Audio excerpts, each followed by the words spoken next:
ആ ഫ്ലോ ചാർട്ടിൽ പ്രധാനപ്പെട്ട ചില കാര്യങ്ങൾ നിങ്ങളോട് ഷെയർ ചെയ്യാനാണ് ഉദ്ദേശിക്കുന്നത്. നമ്മൾ എല്ലാവർക്കും അവകാശി ശ്രദ്ധിക്കുന്നതിന്റെ ഒരു ചാർട്ടാണ് ഇവിടെ ഷെയർ ചെയ്യുന്നത്. ഇത് വളരെ കോംപ്ലിക്കേറ്റഡ് ആകാതിരിക്കാൻ വേണ്ടിയാണ് ഇത് ഇങ്ങനെ ഇത്രയും വിസ്തരിച്ച് പറഞ്ഞിട്ടുള്ളത്. യഥാർത്ഥത്തിൽ വളരെ സിമ്പിളാണ്. കാണുന്നത് കണ്ടിട്ട് നിങ്ങൾ പേടിക്കണ്ട, ഇത് കണ്ടാൽ വളരെ എളുപ്പത്തിൽ മനസ്സിലാവും, അത്രേ ഉള്ളൂ. ഉദാഹരണത്തിന് ഒരാൾ മരിച്ച ആദ്യ ചോദ്യം ഇങ്ങനെയാണ്: ഒരാൾ മരിച്ച death of A person, male or female, ആണായാലും പെണ്ണായാലും ഒരാൾ മരിച്ചു, അസസ് ചെയ്യേണ്ടുന്ന കുറെ കാര്യങ്ങൾ. ഒന്ന്, അയാൾക്ക് സ്വത്ത് ഉണ്ടോ എന്നുള്ളതാണ്. Whether he leaves assets, wealth or property. If it is yes, അങ്ങനെയാണ് ഒരാൾക്ക് സ്വത്ത്, മരിച്ച ഒരാള് സ്വത്തൊന്നുമില്ല, ഒരു പാപ്പരാര് മനുഷ്യനാണെങ്കിൽ പിന്നെ ഈ ചോദ്യമേ ഇല്ല. ഒരാൾക്ക് സ്വത്തുണ്ട്, എത്ര ചെറുതാണെങ്കിലും എത്ര വലിയ സ്വത്തുണ്ടെങ്കിൽ ആദ്യം കാണേണ്ടത് ഫ്യൂണറൽ എക്സ്പെൻസസ്.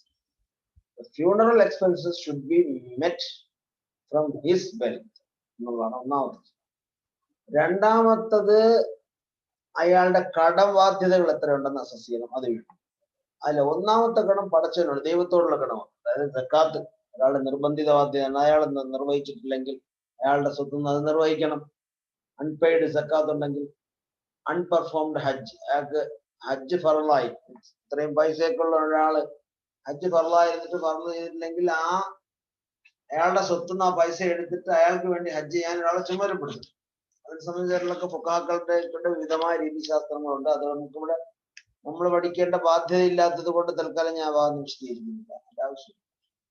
മൂന്നാമത്, മനുഷ്യരോടുള്ള മറ്റ് ആൾക്കാർ, മനുഷ്യർക്ക് കൊടുത്തു വിട്ടേണ്ടുന്ന കടബാധ്യത. അത് നിശ്ചയം വളരെ പ്രധാനപ്പെട്ട കാര്യമാണ്. ഇസ്ലാം വളരെ ഗൗരവമായി കാണുന്ന കാര്യമാണ് കടബാധ്യതകൾ. ഫ്യൂണറൽ എക്സ്പെൻസസ് മീറ്റ് ചെയ്യുക, ദൈവത്തോടുള്ള കടബാധ്യതകളും മനുഷ്യരോടുള്ള കടബാധ്യതകൾ വളരെ ഗൗരവമുണ്ട്. ദൈവത്തോടുള്ള കടബാധ്യത തീർക്കാത്ത സക്കാത്തുണ്ടെങ്കിൽ ആ സ്വത്തൊന്ന് കണ്ടെത്തണം. അതൊക്കെ അത്ര എളുപ്പമല്ല. ഒരാളുടെ സ്വത്ത് അസസ് ചെയ്ത് ഇയാൾ സക്കാത്ത് കൊടുത്തിട്ടുണ്ടോ കൊടുത്തിട്ടില്ല എന്നൊക്കെ അറിയാൻ കഴിയില്ല. പക്ഷെ ഒരു ഇസ്ലാമിക ഭരണകൂടത്തിൽ ഒരു വ്യവസ്ഥയുള്ള സമയത്ത് സാധിക്കും എന്നുള്ളതാണ് എൻ്റെ ഉദ്ദേശം. അപ്പൊ ഞാൻ ഒന്നുകൂടെ പറയാം. ഒന്ന്, ഒരാൾ മരിച്ചു കഴിഞ്ഞാൽ അയാളുടെ സക്കാത്ത്, അയാൾക്ക് സ്വത്തുണ്ടെങ്കിൽ, ഒരാൾ മരിച്ചു കഴിഞ്ഞാൽ ആണാകട്ടെ പെണ്ണാകട്ടെ അയാൾക്ക് സ്വത്തുണ്ടെങ്കിൽ അയാളുടെ മരണാനന്തര കർമ്മങ്ങൾക്കുള്ള ചില ഫ്യൂണറൽ എക്സ്പെൻസസ് എന്ത് ചെയ്യണം? അയാളുടെ സ്വത്തൊന്ന് വീട്ടണം. അയാളുടെ കടബാധ്യതകൾ വീട്ടണം. ഡെപ്സ് രണ്ട് തരത്തിലാണ്: ദൈവത്തോടുള്ള ഡെപ്റ്റ്, മനുഷ്യരോടുള്ള. അതായത് അയാൾ നിർബന്ധമായ ബാധ്യതയെ കൊടുത്തു വീട്ടേണ്ടുന്ന സ്വത്തുമായി ബന്ധപ്പെട്ട ഒരു ഇബാദത്ത്, ഒരു ആരാധന സക്കാത്താണ്. ഫിസിക്കലായി നേരിട്ട് ഒരാൾ ഇടപെടേണ്ടുന്ന സാമ്പത്തിക ചെലവുകളുള്ള ഒരു ഇബാദത്ത് ഹജ്ജാണ്. നിസ്കാരത്തിലും നോമ്പിലും അങ്ങനെ സാമ്പത്തിക ബാധ്യതയില്ല. അതുകൊണ്ട് അത് അങ്ങനെ നമുക്ക് മീറ്റ് ചെയ്യാൻ കഴിയില്ല. ദൈനംദിനം അതാത് സമയങ്ങളിൽ നിസ്കാരം, ദിവസം 5 നേരം നിസ്കാരത്തിന്റെ സമയാസമയങ്ങൾ നിർബന്ധിതമായ ബാധ്യമാണ്. നോമ്പ് അതിന്റെ സമയാസമയങ്ങൾ നിർബന്ധിതമായി നോമ്പിന്റെ സമയത്ത് നിർവഹിക്കേണ്ട ബാധ്യമാണ്. അതപ്പോൾ ചെയ്യണം. സക്കാത്ത് വർഷത്തിലൊരിക്കൽ ചെയ്ത് തീർക്കേണ്ടതാണ്. അത് പെൻഡിങ് ആയെങ്കിൽ ആ സ്വത്തിൽ നിന്ന് ആ സക്കാത്ത് വീട്ടിൽ തീർക്കണം. അയാൾക്ക് ഹജ്ജ് നിർബന്ധമായിരുന്നു, പക്ഷെ അയാൾ ചെയ്തില്ല. ആ ഹജ്ജ് അയാളുടെ സ്വത്തിൽ നിന്ന് ആ പൈസ എടുത്ത് അയാൾക്ക് വേണ്ടി ഹജ്ജ് നിർവഹിക്കാൻ ഒരാളെ ചുമതലപ്പെടുത്തണം. ഇതൊക്കെയാണ് ഡെപ്റ്റുകളുടെ വിഷയം. അത് അള്ളാഹുവോടുള്ള ഡെപ്റ്റ്. പിന്നെ മനുഷ്യന്മാരോടുള്ള ബാധ്യത, മനുഷ്യരുടെ തമ്മിലുള്ള ഇടപാടുകൾ, അയാൾ കൊടുത്തു വിട്ടേണ്ട കടങ്ങൾ കൊടുത്തു തീർക്കുക തന്നെ വേണം. അതിനുശേഷമാണ് വസിയത്തിനെ സംബന്ധിച്ച്, ഇന്നലെ ഞാൻ വസിയത്തിനെ സംബന്ധിച്ച് പറഞ്ഞു. മൂന്നാമത്തെ വസിയത്താണ്, അതായത് ഒരാളുടെ അയാൾക്ക് വിൽപത്രം തയ്യാറാക്കാം. തൻ്റെ മരണശേഷം സ്വത്തുക്കൾ തൻ്റെ നേരവകാശികൾക്ക് പോകുന്നതിന് മുമ്പ്, അവരുടെ ഇടയിൽ വീതിക്കുന്നതിന് മുമ്പ് സ്വത്തിന്റെ ഒരു നിശ്ചിത ഭാഗം, അതായത് മാക്സിമം അത് 1/3, അത് ആർക്കാണ് താൻ നൽകാൻ ഉദ്ദേശിക്കുന്നതെന്ന് ആ സ്വത്തിന്റെ ഉടമയ്ക്ക് തീരുമാനിക്കാം. അത് മാത്രമേ സാധ്യമുള്ളൂ ഇസ്ലാമിന്റെ നിയമപ്രകാരം. യഥാർത്ഥത്തിൽ അയാളുടെ സ്വത്തിന്റെ യഥാർത്ഥ അവകാശികൾ, നിയമപരമായിട്ടുള്ള ലീഗൽ ഹയേഴ്സ് ജീവിച്ചിരിക്കെ 1/3 നിയമപരമായിട്ടല്ലാത്ത അവകാശികൾക്ക് കൊടുക്കുക സാധ്യമല്ല. അതാണ് വസിയത്തിന്റെ നിയമം. ഒന്ന്, വസിയത്തിനെ സംബന്ധിച്ചുള്ള ഒന്നാമത്തെ ബാധ്യത, അയാൾ ജീവിച്ചിരിക്കാൻ നിർവഹിക്കണം. അയാൾക്ക് നല്ല ബോധമുള്ളപ്പോൾ മറ്റൊരാൾ അയാൾക്ക് വേണ്ടി വസിയത്ത് ചെയ്യാൻ പാടില്ല. അയാൾ സ്വന്തം ഇഷ്ടപ്രകാരം നിർവഹിക്കേണ്ടുന്നതാണ്. അപ്പൊ അയാൾക്ക് നല്ല സൗണ്ട് മൈൻഡ് ഉള്ളപ്പോൾ, അത് മരണം ഭയപ്പെടുന്ന അവസ്ഥയിലാണെങ്കിലും അല്ലാത്തപ്പോഴാണെങ്കിലും അദ്ദേഹം നിർവഹിക്കാം. 1/3 പാടുള്ളൂ രണ്ടാമത്തത്. പിന്നെന്താണ്? ഒരിക്കലും സ്വാഭാവികമായി നിയമപരമായി അദ്ദേഹത്തിന്റെ സ്വത്തിൽ അവകാശം സിദ്ധിക്കുന്നവർക്ക് വേണ്ടി പിന്നെ പ്രത്യേകിച്ച് അവർക്ക് അഡീഷണൽ ആയിട്ട് കൊടുക്കാൻ വേണ്ടി അയാൾ എന്ത് ചെയ്യാൻ പാടില്ല. സ്വാഭാവികമായി സ്വത്തവകാശം കിട്ടുന്ന അവകാശികളുണ്ട്, പിന്നെ അവർക്ക് 1/3 വീതത്തിൽ ഒരു പങ്ക് പറയാൻ പാടില്ല. അതല്ലാത്തവർക്കുള്ള കാര്യമാണ് ഈ വസിയത്ത് എന്ന് പറയുന്നത്. അപ്പൊ ലീഗൽ ആയിട്ടുള്ള a will should not be written in favor of those who are legally heard, those who have legal rights over his property. മരിച്ച ആളുടെ സ്വത്തിൽ നേരെ അവകാശമുള്ള ആൾക്ക് വേണ്ടി പിന്നൊരു ബിൽ എഴുതാൻ പാടില്ല. ഇതാണ്. പിന്നെന്താണ്? ബിൽ എവിടെയാണ് ആപ്ലിക്കബിൾ? ഒരാൾ മരിച്ച് അയാൾക്ക് ജീവിച്ചിരിക്കുമ്പോൾ ബിൽ എഴുതി വെക്കാം, വസിയത്ത് എഴുതി വെക്കാം. പക്ഷെ ആ വസിയത്ത് നടപ്പിലാക്കേണ്ടത് മറ്റുള്ളവരുടെ ബാധ്യതയാണ്. മരിച്ചതിന് ശേഷം മറ്റുള്ളവരാണ് ആ വസിയത്ത് നടപ്പിലാക്കേണ്ടത്, മരിച്ച ആൾക്കല്ല. അതുകൊണ്ട് മരിക്കുന്നതിന് മുമ്പ് അയാളുടെ സ്വത്തെടുത്ത് ആൾക്കാർക്ക് വീതം വെച്ച് കൊടുക്കാൻ പാടില്ല. അതാണ് വസിയത്തിന്റെ അടുത്ത നിയമം. മറ്റൊന്ന്, മരണശേഷം ചെയ്യാവുന്നുള്ള പറഞ്ഞു. മറ്റൊന്ന് എന്താണ്? ഒരാൾ റോങ് ആയ ബിൽ, 1/3 ഒരാൾ ബിൽ എഴുതിയാൽ അത് ആപ്ലിക്കബിൾ അല്ല. 1/3 അയാളുടെ വസിയത്തിനെ താഴ്ത്തി കൊണ്ടുവരണം. അതിന് 1/3 ആനുപാതികമായ വസിയത്തിലേക്ക് കുറച്ച് കൊണ്ടുവന്ന് വീതം വയ്ക്കണം. അതിൽ കൂടുതൽ പാടില്ല. ഇതാണ്. ഇത്രയും കാര്യങ്ങളാണ്. പിന്നെ എങ്ങനെയൊക്കെ ചെയ്യാം?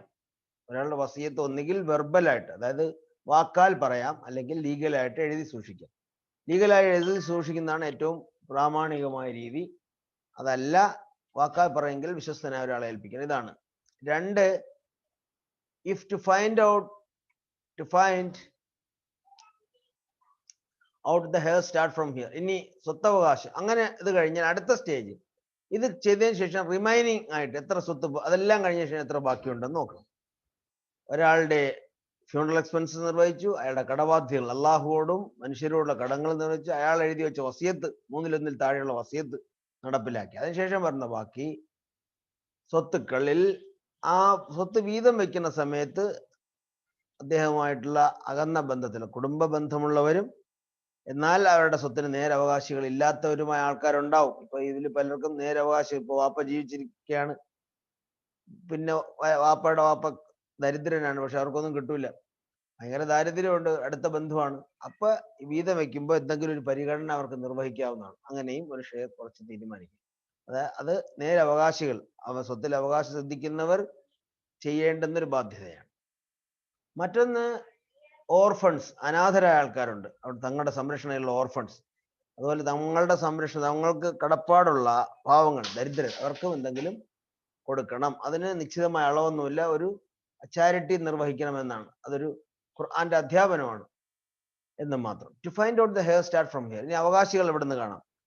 മക്കൾ ജീവിച്ചിരിപ്പുണ്ടോ എന്നാണ് ആദ്യത്തെ. ഫസ്റ്റ് ക്വസ്റ്റ്യൻ ഈസ് മക്കൾ, മകൻ, ആൺമക്കൾ, പെൺമക്കളല്ല, മകനുണ്ടോ, ആൺമക്കളുണ്ടോ? ഉണ്ടെങ്കിൽ പിന്നെ ഈ ഒരു സ്റ്റേജാണ് പരിശോധിക്കുക. ഉണ്ടെങ്കിൽ അടുത്ത ചോദ്യം ഈ മരിച്ച ആളിന് ഉപ്പ ജീവിച്ചിരിപ്പുണ്ടോ എന്നാണ്. ഉണ്ടെങ്കിൽ പിന്നെ ഒരു ചോദ്യം, പിന്നെ ഉപ്പയ്ക്ക് കിട്ടേണ്ട 6/1, അയാളുടെ ഉമ്മയ്ക്ക് 6/1, മരിച്ചതൊരു സ്ത്രീ ആണെങ്കിൽ ഭർത്താവിന് 4/1, മരിച്ചതൊരു പുരുഷനാണെങ്കിൽ ഭാര്യയ്ക്ക് 8/1. ഇത്രയും ആദ്യം അവരുടെ ഷെയർ അവകാശം ശ്രദ്ധിക്കും. ഇനി ഉപ്പ ജീവിച്ചിരിപ്പുണ്ട് പക്ഷേ ഉമ്മ ജീവിച്ചിരിപ്പില്ല എന്നൊരു സ്ഥിതി വന്നാൽ സ്വാഭാവികമായിട്ട് ഉമ്മയുടെ ഉമ്മയ്ക്ക് 6/1 കിട്ടും. ഉപ്പ ജീവിച്ചില്ല, ഉപ്പയുടെ ഉമ്മയ്ക്ക് 6/1. പക്ഷെ ഉപ്പ ജീവിച്ചിരിപ്പുണ്ട്, പക്ഷേ ഉമ്മ ഇല്ലെങ്കിൽ, ഉപ്പ ജീവിച്ചിരിപ്പുണ്ട്, ഉമ്മ ഇല്ല. അപ്പൊ എന്ത് ചെയ്യും? 1/6 ആരാണോ ഇതില, ഫാദർ ആണോ മദർ ആണോ, ആരാണോ ജീവിച്ചിരിപ്പില്ലാത്തത്, ഈ ഫാദറും മദറും ജീവിച്ചിരിപ്പില്ല എങ്കിൽ ഓരോരുത്തരുടെ മാതാപിതാക്കൾക്ക് അവരുടെ 1/6 ഷെയർ പോകും. ഇനി 2 കൂട്ടരും ഉണ്ട്. അപ്പൊ ഇവിടെ ആൺമക്കളുണ്ടെന്ന് ഈ ഫാദറിനും മദറിനും കിട്ടേണ്ടുന്ന ഷെയറാണ് ഈ പറഞ്ഞു പോകുന്നത്. അതല്ലെങ്കിൽ മുകളിലോട്ട് പോകും. ഇതാണ്. ഉപ്പയുണ്ട്, അപ്പൊ ഇവിടെ ഗ്രാൻഡ് മദറിന് 0 ആണ്, ഉപ്പ വഴിക്കുള്ള ഗ്രാൻഡ് മദറിന് 0 ആണ്. പക്ഷെ ഉമ്മ വഴിക്കുള്ള ഗ്രാൻഡ് മദറിന് അപ്പോഴും 1/6 കിട്ടും, കാര്യം ഉമ്മ ഇല്ല എങ്കിൽ. ഇനി ഉമ്മയുണ്ട് എങ്കിൽ പിന്നെ ഈ 0 തന്നെ. ഉപ്പയും ഉമ്മയുണ്ടെങ്കിൽ പിന്നെ ഇങ്ങോട്ട് ഗ്രാൻഡ് മദറിന്റെ ചോദ്യമേ ഉദിക്കുന്നില്ല. ഇതിൽ ആരെങ്കിലും ഇല്ലെങ്കിൽ അവരുടെ ഗ്രാൻഡ് മദറിലേക്ക് 1/6 പോകുമെന്നുള്ള, അതായത് ഇവരുടെ ഷെയറേ മുകളിലോട്ട് പോകും. 1/6. പിന്നെ ഈ ഹസ്ബൻഡ് വൈഫിന് പിന്നെ ഒരേ സമയം അറ്റ് എ ടൈം അങ്ങനെ മുകളിലോട്ടുള്ള ഹസ്ബൻഡ് മുകളിലോട്ടുള്ള വൈഫ് എന്ന് പറഞ്ഞ വിഷയമില്ലല്ലോ. അപ്പൊ അതവിടെ സ്റ്റോപ്പ് ആവും. ഇതാണ് ഒരു ഷെയർ സിസ്റ്റം. പിന്നെ അങ്ങോട്ടേക്കുള്ള അവകാശികളുടെ ഒക്കെ കണക്കുണ്ട്. പക്ഷെ അവർക്ക് ആർക്കും മറ്റൊന്ന് ടുവാർഡ്സ് റിയൽ ഗ്രാൻഡ് മദർ. അതാണ്. അപ്പൊ അടുത്ത ചോദ്യം, ഇനി മക്കളാണ്, മകനുണ്ട്, അല്ലെങ്കിൽ ആൺമക്കളുണ്ട്, ഉപ്പ ഉണ്ടോ എന്നാണ് ചോദ്യം. ഇനി ഉപ്പ ഇല്ലെങ്കിലാണെങ്കിൽ സ്വാഭാവികം ഇത് തന്നെയാണ് രീതി. ഉപ്പയ്ക്ക് കിട്ടില്ല, അപ്പൊ ഉപ്പയുടെ ഫാദറിന് കിട്ടും. അത്രേ ഉള്ളൂ. കണ്ടോ? ഉപ്പ ഇല്ലെന്നാണെങ്കിൽ ഉപ്പയ്ക്ക് 0 ആണ്. അപ്പൊ അർത്ഥം ടുവാർഡ്സ് ഉപ്പയുടെ ഗ്രാൻഡ് ഫാദറിന് ഇത് കിട്ടും, 1/6 കിട്ടും. ഗ്രാൻഡ് മദർ വേറെ വിഷയമാണ്, ഗ്രാൻഡ് ഫാദർ ആണ് വിഷയം. ഗ്രാൻഡ് ഫാദറിന് 1/6 കിട്ടും, ഗ്രാൻഡ് മദറിന് ഉപ്പ ഇല്ലാത്ത സ്ഥിതിക്ക് 1/6, ഉമ്മ വഴിക്കുള്ള ഗ്രാൻഡ് മദറിന് 1/6 കിട്ടും. ഇതൊക്കെയാണ് എന്റെ കണക്ക്. മദർ 1/6 ആണ്. അപ്പൊ എന്ത് ചെയ്യാണ്? ഗ്രാൻഡ് മദറിന് 0 ആണ്. ഉമ്മ ഉണ്ട്, ഉമ്മ ഇല്ലെങ്കിൽ ഇവിടെയും കിട്ടും. ഇത് രണ്ടും, ഫാദറും മദറും രണ്ടുപേരും ഇല്ല എന്നുള്ള ചോദ്യം താഴോട്ട് വരുന്നുണ്ട്. അതുകൊണ്ടാണ് അത് ഇവിടെ ഡിസ്കസ് ചെയ്യാത്തത്. ഇപ്പൊ ഇല്ലെങ്കിൽ എങ്ങനെയാണ് ഇത് കൊടുക്കണം? ഇതാണ് രീതി. ഇതവിടെ അവസാനിച്ചു. അടുത്ത ചോദ്യം, ഇനി മക്കള് ഇല്ല എന്നാണ് ചോദ്യം. മകനോ ആൺമക്കളെ ഇല്ല. അങ്ങനെ വന്നാൽ ആൺമക്കളുടെ മക്കളുണ്ടോ എന്നൊരു ചോദ്യമുണ്ട്. ഉണ്ടെങ്കിൽ പിന്നെ ഈ മരിച്ചയാൾ ഉപ്പയുണ്ടോ എന്നാണ് അടുത്ത ചോദ്യം. അതുകൊണ്ടെങ്കിൽ പിന്നൊരു ചോദ്യം, എത്ര പെൺമക്കളാണ് അയാൾക്ക് ജീവിച്ചിട്ടുള്ളത്? അതായത് ഒരാൾക്ക് മക്കളില്ല, ആൺമക്കളില്ല. അങ്ങനെയാണെങ്കിൽ അയാളുടെ ഉപ്പ ജീവിച്ചിരിപ്പുണ്ടോ എന്നൊരു ചോദ്യം. ഉപ്പ ജീവിച്ചിരിപ്പുണ്ട്. Is father alive? യെസ് എന്നാണ് ഉത്തരവെങ്കിൽ how many living daughters deceased has എന്നാണ് ചോദ്യം. പിന്നെ എത്ര പെൺമക്കളുണ്ടെന്നാണ് ചോദ്യം. അത് ഒരു മകളാണെങ്കിൽ ഒരു മകളിന് കിട്ടുന്നത് 2/1 ഷെയർ. മറ്റേതൊക്കെ അതുപോലെ തന്നെ 1/6 ഫാദറിന്, 1/6 മദറിന്, 1/4 ഹസ്ബൻഡിന്, 1/8 വൈഫിന്. അതൊക്കെ തന്നെ ടുവാർഡ്സ് ഗ്രാൻഡ് മദർ. ഇവരുണ്ടെങ്കിൽ 0, ഇല്ലെങ്കിൽ 1/6. ഈ ഷെയർ അങ്ങോട്ട് പോകും. അതല്ലെങ്കിൽ, അതായത് അല്ലെങ്കിൽ അത് കഴിഞ്ഞിട്ട് ഡോട്ടർക്ക് ഒരു മകളാണെങ്കിൽ 2/1. ആൺമക്കൾ ഇല്ല എന്നുള്ള കേസിലാണ്. ഇനി ഇതേ ചോദ്യങ്ങൾ പിന്നെ വരണം. ആൺമക്കളുണ്ട്, പെൺമക്കളും ഉണ്ടെങ്കിൽ എന്നുള്ള കണ്ടീഷൻസ് പിന്നെ വരും. ഇവിടെ ആൺമക്കളുടെ മാത്രം വിഷയമാണ് പറയുന്നത്. അതുകൊണ്ട് ഇനി അപ്പൊ ഒരു മകളല്ല, 2 പെൺമക്കളുണ്ട് എങ്കിൽ ആ 2 പെൺമക്കളും കൂടെ ഷെയർ ചെയ്യുന്നത് 3/2 ആണ്. 2 2-ലധികം, 1 കഴിഞ്ഞ് 2 2-ലധികം ആണെങ്കിൽ 3/2. ഇനി ആ പെൺമക്കളെ ഇല്ലെങ്കിൽ പെൺമക്കൾക്ക് ഷെയർ ഇല്ല. മറ്റേതൊക്കെ ഷെയർ പഴയതുപോലെ തന്നെ. ഇതാണ് ചോദ്യം. ഇനി ആ ചോദ്യം കഴിഞ്ഞ് മൂന്നാമത്തെ ചോദ്യം ചോദിക്കുന്ന, മക്കളില്ല, അതായത് ആൺമക്കളില്ല, ആൺമക്കൾക്കും ആൺമക്കളില്ല, പേരക്കുട്ടികളും ഇല്ല. അപ്പൊ പിന്നെ എന്ത് ചെയ്യും? പേരക്കുട്ടികളുടെ കുട്ടികളുണ്ടോ എന്നാ ചോദ്യം. ഉണ്ടെങ്കിൽ വളരെ അപൂർവമായ പേരക്കുട്ടികളുടെ കുട്ടി, സൺ, മകന്റെ മകൻ, മകനില്ല, മകന്റെ മകനില്ല, മകന്റെ മകനാണ് വിഷയം. അപ്പൊ ഇത് അപൂർവമാണ്, അങ്ങനെ സംഭവിക്കാറില്ല. സംഭവിച്ചാൽ അത് നമുക്ക് ഡിസ്കസ് ചെയ്യാൻ വകുപ്പുണ്ട്. കാര്യം ഇത് മകനില്ല, അപ്പൊ മകന് കിട്ടേണ്ടതാണ് മകന്റെ മക്കൾക്ക്. മകന് കിട്ടേണ്ടുന്നത് എത്രയാണോ അതനുസരിച്ചുള്ള ഡിസ്കഷൻ അങ്ങോട്ട് പോകും. അപ്പൊ മകനില്ല, മകന്റെ മകനില്ല, മകന്റെ മകൻ. അപ്പൊ ഈ വിഷയം വരുന്നില്ല. കാര്യം മകനോ മകളോ അതിന് ഉണ്ടെങ്കിൽ പിന്നെ അങ്ങോട്ട് ഡിസ്കസ് ചെയ്യണ്ടല്ലോ, അത് അവിടെ അവസാനിക്കും. അതുകൊണ്ടാണ്. അപ്പൊ ആൺമക്കളുടെ കഥ അവസാനിച്ചു. ഇനി അങ്ങനെയും ഇല്ല, അതുമില്ല, അങ്ങനെ മക്കളേ ഇല്ല. അപ്പൊ പിന്നെ ചോദ്യം, അയാൾക്ക് പിതാവുണ്ടോ എന്നാണ് ആദ്യത്തെ ചോദ്യം. മക്കളുടെ വിഷയമേ ഇല്ല, പിതാവുണ്ടോ? അതായത് കലാലത്താണ്, അയാൾക്ക് ആമക്കളില്ല, ആണുമില്ല, പെണ്ണുമില്ല. അതേസമയം ആണില്ല, പെണ്ണ് മാത്രം ഉണ്ടെങ്കിൽ നേരത്തെ പറഞ്ഞ നിയമമുണ്ട്, പെൺമക്കൾ മാത്രം. മക്കളില്ല, മക്കളുടെ മക്കൾ ഉണ്ടായാലും ഇല്ലേലും അവിടെ വിഷയമില്ല. ഈ സൺ ഉണ്ടോ? ഇല്ലേ? അതുണ്ട്. അല്ലെങ്കിൽ മക്കളുടെ മക്കളുണ്ടോ? ഇല്ല എന്നുള്ള, അവരും ഇല്ലെങ്കിൽ പിന്നെ വരുന്ന ഡിസ്കഷൻ താഴോട്ട് വരുന്നുണ്ട്. മക്കളേ ഇല്ല, ആൺമക്കളില്ല, ആൺമക്കൾക്ക് മക്കളില്ല, അങ്ങനെ ഒന്നും ഇല്ലെങ്കിൽ പിന്നെ ഉപ്പ ജീവിച്ചിരിപ്പുണ്ട്, അപ്പൊ മക്കളൊന്നുമില്ല, ഉപ്പ ജീവിച്ചിരിപ്പുണ്ട്. കാര്യം ഒരാള് ഇങ്ങനൊരു കണ്ടീഷൻ വരെ ഒന്നുകിൽ അവിവാഹിതനായിരിക്കണം, അല്ലെങ്കിൽ നല്ല പ്രായാധിക്യമുള്ള ഒരാളായിരിക്കും. മക്കളും ഒന്നും ജീവിച്ചിരിക്കില്ല, വളരെ വയസ്സനായിരിക്കും. അപ്പൊ അയാളുടെ സ്വാഭാവികമായിട്ട് അയാളുടെ ഉപ്പയും ജീവിച്ചിരിക്കാൻ സാധ്യതയില്ല. അപ്പൊ ഇതൊക്കെ ഒരു സാങ്കല്പികമായ ചോദ്യമാണ്. എന്ത് തന്നെയായാലും മക്കളില്ല എന്നൊരു ഇഷ്യൂലാണെങ്കിൽ പിതാവുണ്ടോ? ഉണ്ട്. എങ്കിൽ ഹൗ മെനി ലിവിങ് ഡോട്ടേഴ്സ്? നേരത്തെ പറഞ്ഞ അതേ ചോദ്യം. ഒറ്റ മകളാണെങ്കിൽ നേരത്തെ പറഞ്ഞാലോ 1, 2 എന്ന് കിട്ടും. സിംഗിൾ ഡോട്ടറാണ്. അപ്പോ ഇവിടെ ഒരു വിഷയം സിംഗിൾ ഡോട്ടറാണ്, ഒറ്റ ആമക്കളില്ല, പെൺകുട്ടികൾ മാത്രമേ ഉള്ളെങ്കിൽ 1, 2 പെണ്ണിന് കിട്ടും. ഒപ്പം മരിച്ച ആളുടെ പിതാവിന് 1/6 കൂടെ പ്ലസ് ബി എന്ന് പറയുന്ന ചാർട്ട്, ഇതിന്റെ താഴെ ബി എന്ന ചാർട്ടിലേക്ക് വരും. അതിന്റെ വിഹിതം എത്രയാണോ അതും കൂടെ കിട്ടും. മദറിന് പഴയ പോലെ 1/6 തന്നെ, ഹസ്ബൻഡ് 1/4 തന്നെ, വൈഫിന് 1/8 തന്നെ. ഇവരില്ലെങ്കിൽ 1/6 ടുവാർഡ്സ് ഗ്രാൻഡ് മദറിന് പോകും, ഡോട്ടർക്ക് 1/2 തന്നെ. അപ്പോ സണ്ണില്ല എങ്കിലും സൺസിന്റെ ഡോട്ടർ വരും, അവർക്ക് 1/6 വീണ്ടും വരും. സ്ത്രീകൾക്ക് വരുന്ന അവകാശം 1/6 ആണ്. മദറിന് കിട്ടുന്നത് പോലെ സൺസ് ഡോട്ടറിനും പോകുന്നു 1/6. ഇതാണ് ഇവിടെ ഷെയർ. ഈ സിസ്റ്റത്തിലാണ് പിന്നെ മുന്നോട്ട് പോവുക. ചാർട്ട് നിങ്ങൾക്ക് മനസ്സിലാവുമെന്ന് വിചാരിക്കുന്നു. 2 അതിലധികം പെൺകുട്ടികളുണ്ടെങ്കിൽ ഇവിടെ ആദ്യം നോക്കേണ്ട 3-ൽ 2-ൽ ആ പെൺകുട്ടികൾ 2 ഷെയർ ചെയ്യും. മറ്റേ പെൺകുട്ടിയാണെങ്കിൽ 1-ൽ 2-ൽ കിട്ടും.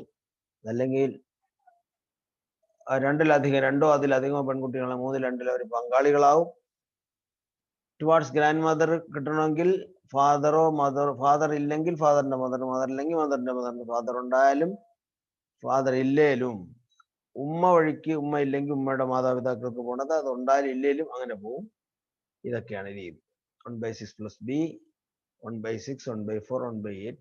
ഇത്രയുമാണ് തൽക്കാലം ആ സിസ്റ്റത്തിൽ നിങ്ങൾ മനസ്സിലാക്കേണ്ടത്. അത് ഞാൻ തൽക്കാലം നിർത്തുകയാണ്, പിന്നെ സ്വസ്ഥമായിട്ട് വിശദീകരിക്കുക. ഒന്നുകൂടെ പറയട്ടെ, ഇനി ഫാദറും ഇല്ല, is true grand father alive ഉണ്ടോ എന്നൊരു ചോദ്യം. ശരിക്കുള്ള ഗ്രാൻഡ് ഫാദർ ഉണ്ടെങ്കിൽ പിന്നെ ഈ നിയമങ്ങളാണ്, നമുക്ക് പിന്നീട് വിശദീകരിക്കാം. ഈ ഒരു സ്റ്റേജ് നിങ്ങൾ ആദ്യം മനസ്സിലാക്കുക. ഈ ചാർട്ട് ഞാൻ മൊത്തം ഷെയർ ചെയ്ത് തരാം.